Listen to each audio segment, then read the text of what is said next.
Hi everyone. In this short video, we're going to show you how to service your uploaded items on ZPAstock.com. We're going to dedicate this video to photos. In the upper right hand corner, click on the person's head icon, choose My Profile. On the left hand side, click on Upload Files. Choose jQuery Uploader. Here you can upload up to 10 photos at a time. Click on Add Files, then Upload.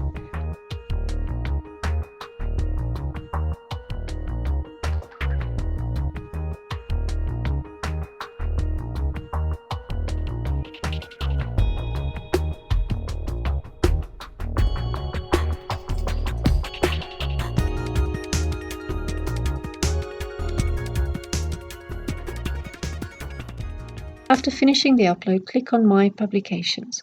Go to the photo you want to edit and click Edit. Please make sure to fill in the following: category, headline, description, and a minimum of 5 keywords.